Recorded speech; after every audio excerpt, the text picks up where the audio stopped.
I like literally might puke, which I think you should keep in.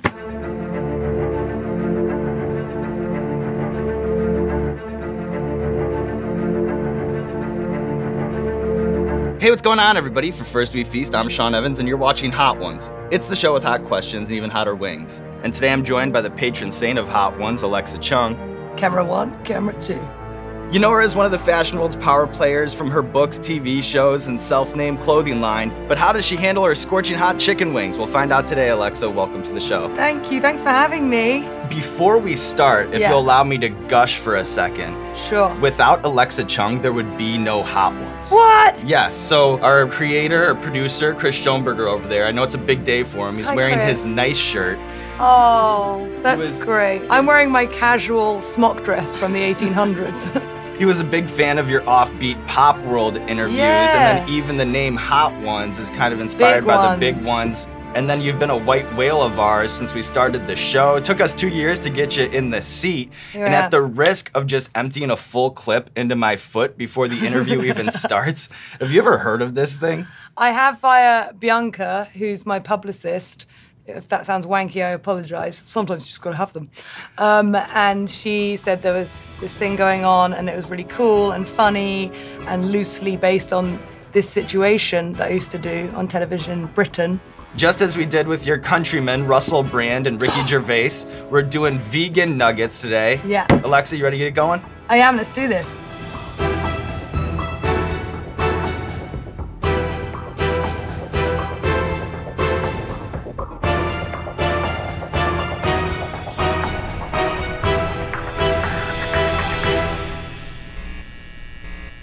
Hang on, wait. Have you got your little napkin there? I suppose we can't do that because of the mics. I'll put it here. Fine. Chill. Completely fine. So I want to start by taking it back to Channel 4 naturally with PopWorld because that show, much like this show, seemed to be designed to knock them out of their celebrity media training. Yes. You know, when that's the conceit, it can either go really good, you can either catch that track, or it can go flying off the rails. 100%, yeah. We played a game called Scraping the Barrel with Amy Winehouse, R.I.P., who is obviously a legendary icon, and I absolutely loved her at the time and love her still. But I suppose we were probably complicit in part of her downfall, which was to mock someone that's like on their ass, essentially. So I really regret playing Scraping the Barrel. We were like, what will she do to do this? We'll get her to scrape a barrel. And she literally like had a pint of whiskey behind the thing, and you know. But anyway, she was great, sorry, I should say. She was really funny. I remember the segment. Really witty, like she was just on it. A good one would be, what's his name who sings, and I would do anything? Meatloaf. He was great. I asked him for some money and he gave me some and then I actually kept it. I was like, you're rich, can you lend me a tenner? And he was like, yeah. And then throughout the interview, I just asked for another tenner and he just kept giving me money and then he forgot to get it back. And then I was like flush at the pub later, like, Meatloaf gave me some cash.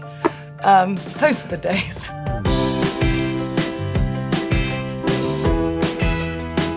How far do people usually get? I've seen someone crying before. Cara? No, was Cara on it? Yeah. Did she cry? Yeah, she had a hard time, but she made it through. Oh, fuck. Okay, I'm in. So you lived a pretty transatlantic lifestyle since you moved to New York in 2009? Yeah. And the Alexa Chung effect seems to be equally strong in London and New York, but not exactly the same. So as someone who has a foot in both worlds, what I want to do is settle some age-old debates. So I'll give you a category and you can tell me which city reigns supreme. Does that sound good? Yeah, perfect. Public transportation.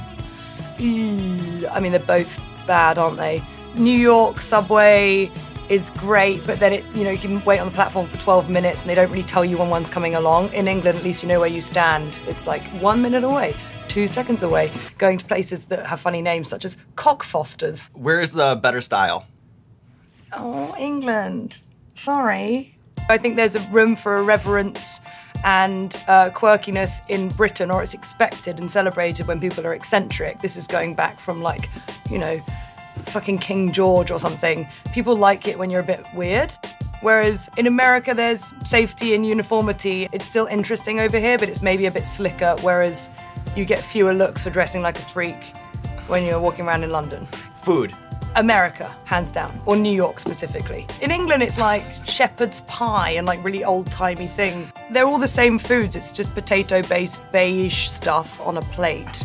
Where are the Pret locations better? Oh, London. Now listen, have you been to English Pret? Yes, I have. English Pret's so much far superior to American Pret. But what's up with the dine-in built-in price? You know, like when I'm at Heathrow and I go to Pret, they charge me more to eat in. To eat in. It's a privilege, my friend. Well, you want to stand outside walking along with it going down your chin, or you want to sit at the table? You're gonna have to, you know, pay some more money for that. But if I go to Pret downstairs and I want to eat in, they don't bake in a cost.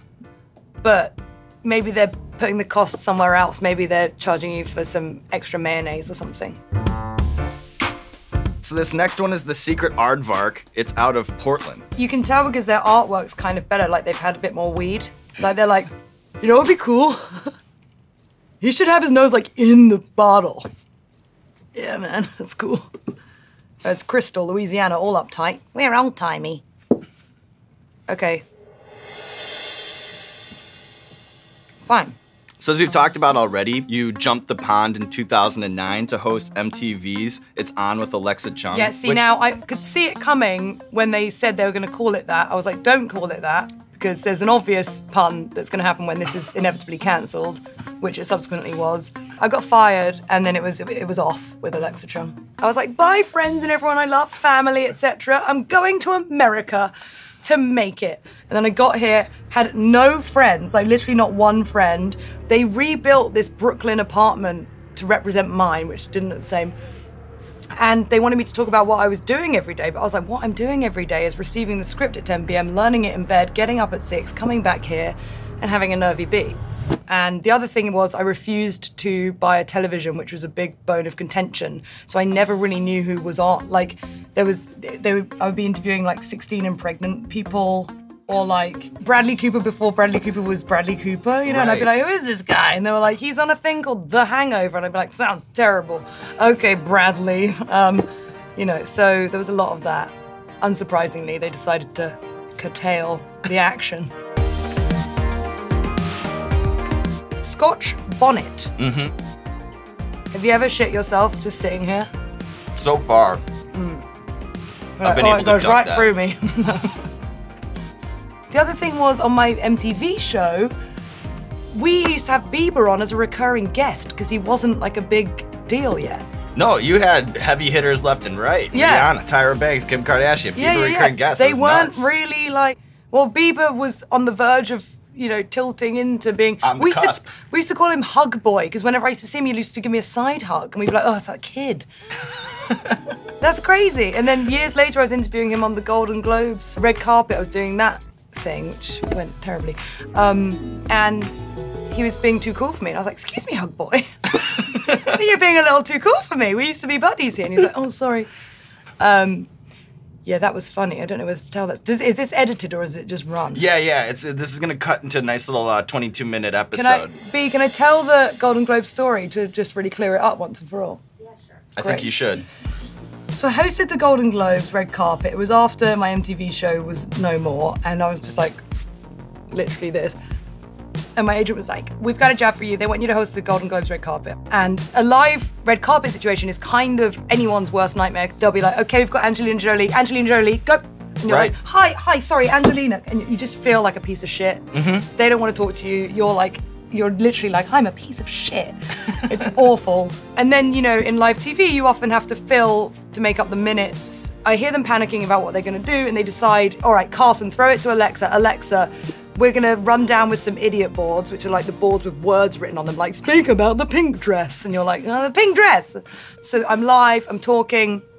I see this flashcard, it says, speak about Olivia Wilde's dress. I'm like, Olivia Wilde, another person that looked really beautiful tonight. There she was in a gorgeous gown, huge skirt, so large, in fact, you could probably smuggle 3 humans in under that thing. I said humans. They heard Cubans. Cut my feed. They were like, over to Carson. I was like, wait, what? They were like literally de-micing me. No one really said bye. It was like a super weird, they let me do the salute goodbye to the floating camera. And then everyone sort of like, just like, backs to Chung. I was like, wait, what have I said? Because also I'd arrived there in like a chauffeur-driven car. And on the way back, my friend Tennessee picked me up in a Volvo. Like literally, she was like, boop, boop, get in. I was like, I don't know what's happened. It's really weird. I was like literally wearing like a weird fucking Chanel gown. Like, I feel weird. And in the paper the next day, they were like, who was that girl hosting that thing? Firstly, it was really weird. 2, she said you could smuggle Cubans into which I didn't say, and basically got like blacklisted from any sort of live hosting gig. You made your own sauce? Yes, we did. How much does it retail for? It retails for $12. Where? At Heatnist. Thank you for the tie-in. I appreciate that. I've subsequently made a career out of doing very subtle branding opportunities. All right, so Alexa, we have a recurring segment on our show called Explain That Gram, where we do a deep dive on our guest's Instagram, pull interesting pictures that need more context. So what I'll do is I'll bust out the laptop, I'll show you the picture, and then you just tell me the bigger story. Does that sound good? Yeah. I was told about this, and then I was in the shower this morning, and then I thought of a really obvious pun. I've forgotten it now, but I was like, you need to call it that. You had a better name for our segment. 100%. Sorry. What was it? All right, laptop, please. It's a very slick operation. Thank you. All right, first things first, Smooch and Larry David. Larry David, Smooch and Larry David. I went to an Eagles gig in LA to see the Eagles. I was just there for the refreshments. And I was queuing up for the bathroom, which is a very curb situation to find Larry David. My friend Remy and I were like, let's ask Larry David for a photo. I never do this apart from Nick Cave the other day. And he was kind of grumpy about it, but then in the photo we started kissing him and then he was happy. Turning the tables. Yeah. Yeah, so what's really weird about my life is I'm either really famous or not at all. So if I go into Topshop, for example, it's like fucking Beatlemania. But if I am just anywhere else, everyone's like, who? And there's always this embarrassing moment where around 16-year-old girl might recognize me and be like, oh my God, and then sometimes shake and cry and be weird. And the mum, almost every time, is like, who? Who is it? Who is it? Who are you? What do you do? And then I'm like, it's really hard to explain. Right, I don't like that either when people are like yeah. What do you do? I'm like, I don't know why she's crying. It could be one of anything. It could be that I once met Harry Styles. I don't really know what she's freaking out about today. One more for you. Poppy and Cara sandwich. So Glastonbury is this magical land in England. When you find people in this field, which is when it's erected, like one of the largest like towns in the UK, you're like gloriously happy to happen upon anyone that you recognize that's not like foaming at the mouth and like wearing like sort of tie-dye psychedelic, although Cara actually really is wearing a tie-dye psychedelic raincoat. Her outsides are matching her insides in that moment. I've known Poppy since I was a teenager. We used to model together. And Cara was always her little sister. And then she's, you know, grown up to be Cara Delevingne. Hot Ones legend. Who am I? What's her name? Huh? Yeah, we're going for some dirty dicks. For the second time today. Sorry. I feel like someone did me a favor and didn't put as much on mine, maybe. I wouldn't put it past Chris. He's beaming today.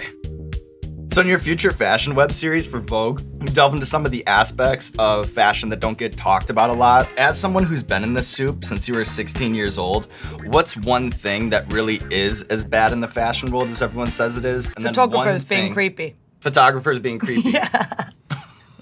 There's always just a little bit of a weird transaction, maybe. It can't not be, because you're being observed and captured for a purely visual asset, and then they're the ones doing it. So that power dynamic is always going to be weird, because they are like, you're beautiful. It's just like the language they talk, like, yeah, that's good, yeah, like that, yeah. I mean, it just can't not be weird. It's just a little bit weird.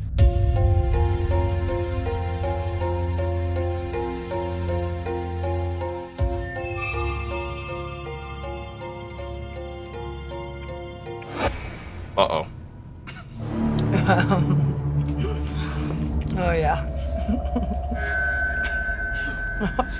It just goes right in, right? Mm-hmm.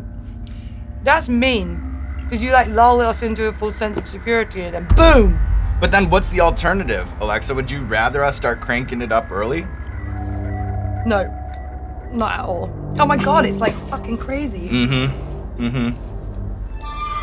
This is worrying because this is killing me, and the next one's called quote unquote Beyond Insanity. Yeah. Ugh. So you wrote a weekly column for The Independent in 2008 and 2009? I know, can you believe that? I used to write a fucking weekly column on my life and host a daily talk show and design clothes for Madewell. Then wrote a great Kate Upton profile that describes her, and I quote, epic breasts. Has being on both sides of the coin as a subject and as a writer made you more empathetic to either side? Oh my God. Like actually my tongue can't form words. Right, that's the show. That's the show. I interviewed Emma Stone for Doink, name drop. No, it was my job. It wasn't like we were hanging out, which is the story. So I interviewed her and we went to this Museum of Curiosity or something in Brooklyn where you can like dissect mice and learn about the Titanic. Lots of different mysteries. And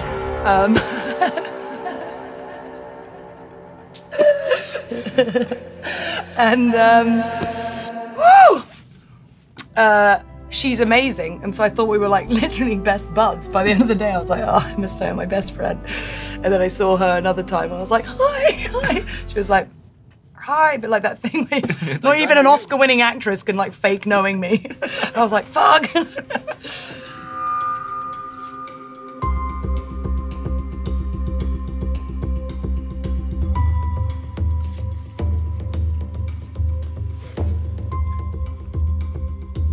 Ah, I guess you right in the back.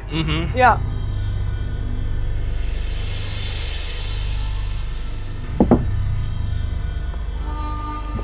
I'm just using that as like a bath for my tongue. Yeah, smart. So I know that you're all about the music, but you obviously have a discerning eye when it comes to festival style. You once described the crowd at Glastonbury as being a field full of experts in layering and practicality. So what we've done is we've pulled some crowd shots from some of the biggest music festivals. I'll show you the picture, and then I have a style question for each image. Does that sound good? Laptop, please. How you doing, Alexa? My mouth's in a spice prison.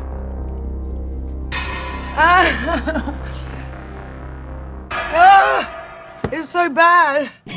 All right, first things first, this is from Gathering of the Juggalos. So if you're a designer seeking inspiration, what do you get out of this crew? I've seen that documentary.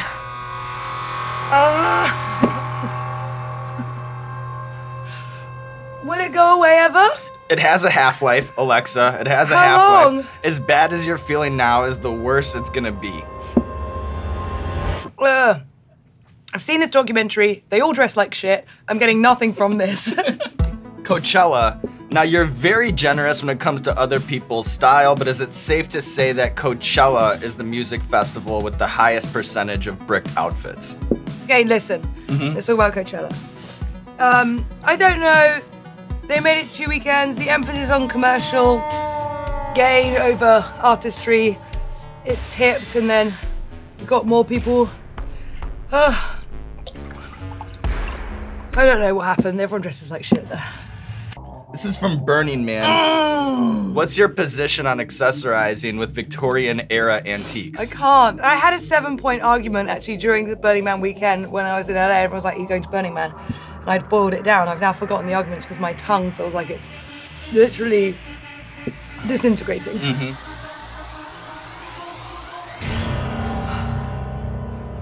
Do you think I'll die? Like, what's the worst thing that can happen? You will not die. You will not die. What if I do?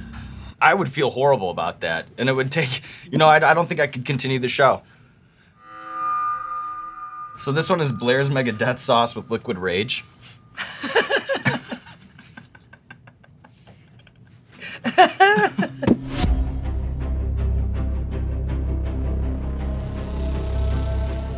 I might puke. But how about I just eat a little bit of it? Just the tip. So you once said that DJing for Lagerfeld is in fashion terms like being asked to entertain God. So when you get booked to play, say, a Fendi party at Fashion Week, what's the process like for preparing for the set? So I burnt all my CDs and I picked out a playlist and I went on. And then Kate Moss came over and was like, hi, I'm Kate Moss. I was like, hi, nice to meet you. And she said, I've arranged for someone else to take over. You're really bad at teaching. And I was like, okay, fine, understood. So that particular party you speak of, I lasted about 6 minutes. All right, Alexa. You get to dispense your own one of that? So it's funny that you say that. This is the last dab. We call it the last dab because it's tradition around here to put a little extra on the last wing. You don't have to if you don't want to, Alexa. But I feel like I have to. How are you feeling? Is it worse than you thought it would be? So much worse. You're kind of like semi-responsible for all this, you know? I like literally my puke. Which I think you should keep in. Okay. Who's been the biggest pussy? DJ Khaled by miles and miles and miles. DJ Khaled! He tapped after 3. DJ Khaled tapped out at Aardvark. So every season we'll just shuffle in new hot sauces, but the third wing equivalent. Wild, wild, wild sauce. Whoa! There you go. It was annoying me for ages. I was like, that was cookie for the bacon. That was my... All right. Cheers, Lexa. Cheers. Oh, they're the smallest bits.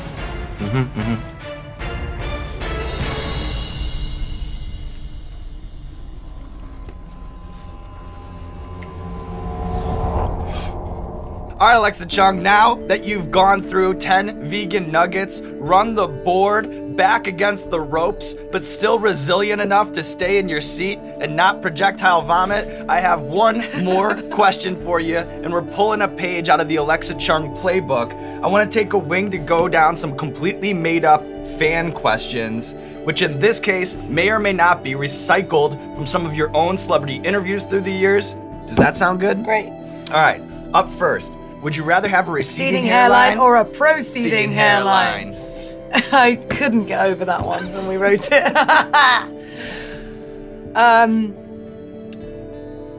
Proceeding, because girl can have fringe. If you discovered you could bring the dead back to life, who had a Jesus, Sid Vicious, and Ronald Reagan would you have a dry cappuccino with? My friend Beavers wrote that. I can't remember who it was to though. You don't even have to answer it. The beauty's in the question. But, Jesus. Winona Ryder, would you? Oh,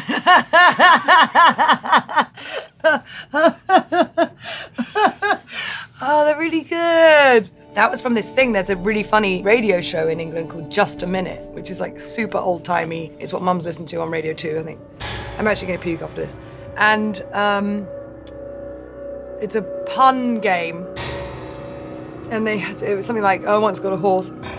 One owner ride her. Don't worry about it. That's where we got that from. I'm burping up a storm. Great Expectations, A Tale of Two Cities, and David Copperfield. Do you enjoy a good Dickens? It was that too. I do love a good Dickens. Well, there you go. You heard it here first. Clearing the board, getting on top of the wings. Bing, bing, bing. Now, Alexa Chung, there's nothing left to do but roll out the red carpet for you, my friend. This camera, or this camera, let the people know what you have going on in your life. What? This is the plug time. So that's the... All right, nothing much. Just I want a little bit of sleep. I have a fashion line, it's called My Name. The clothes are sick. You should buy them. And yeah, thanks. Oh, horrible.